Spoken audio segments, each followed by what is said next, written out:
Zachariah Plum and his grandson were out taking a stroll. It was a beautiful spring day. The trees were filled with green leaves and the flowers were all in bloom. Zachariah had just passed his 82nd birthday and he was angry that he was being walked like a dog every day. He was pissing and moaning to Grant, his grandson, about how he had forgotten more in his lifetime than Grant had ever learned. Grant was used to the hassle.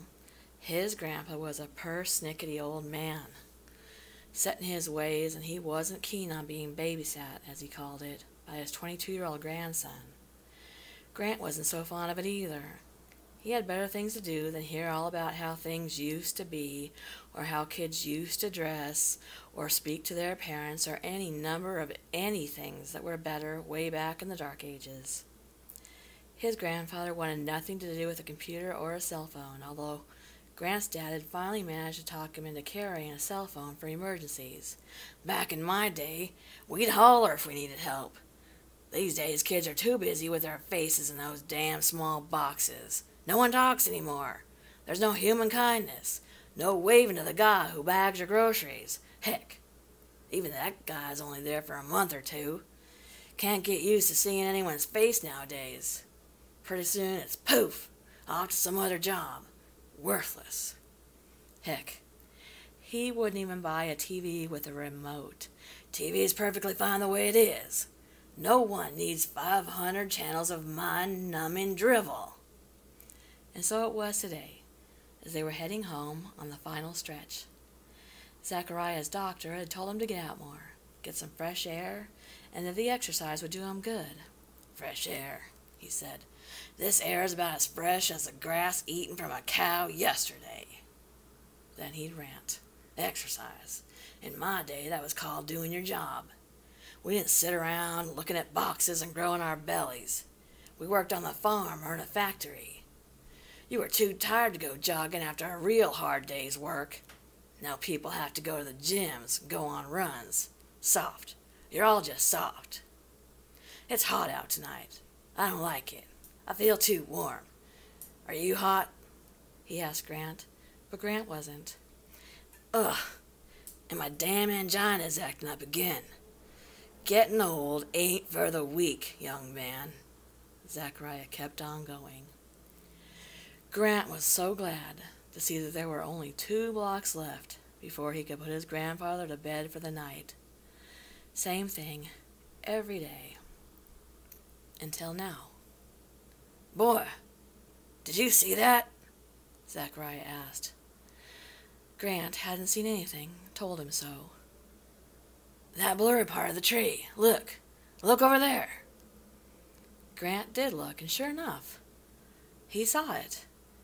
It was blurry, in the way that hot cements get in the summer. What is that, boy?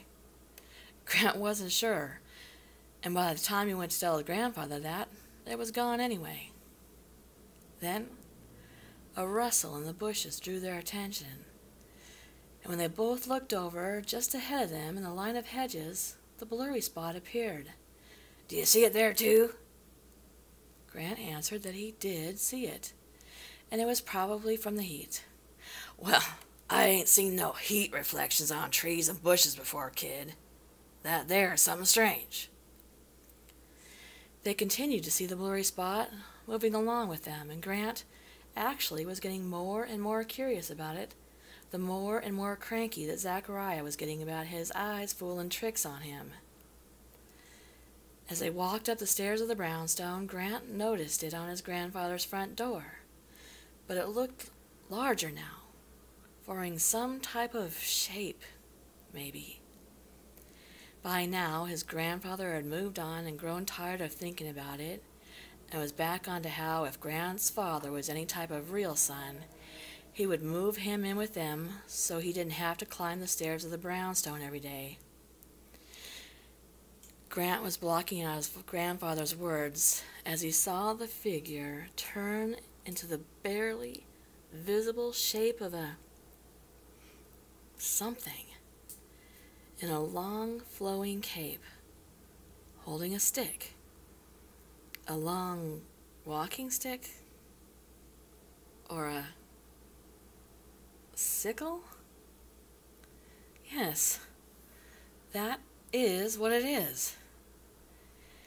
And just as this realization came to Grant, he saw the shape move to his grandfather, who began to clutch his chest, face turning bright red, body shaking, and as he fell onto the landing, the shape began to float away, looking right into Grant's eyes.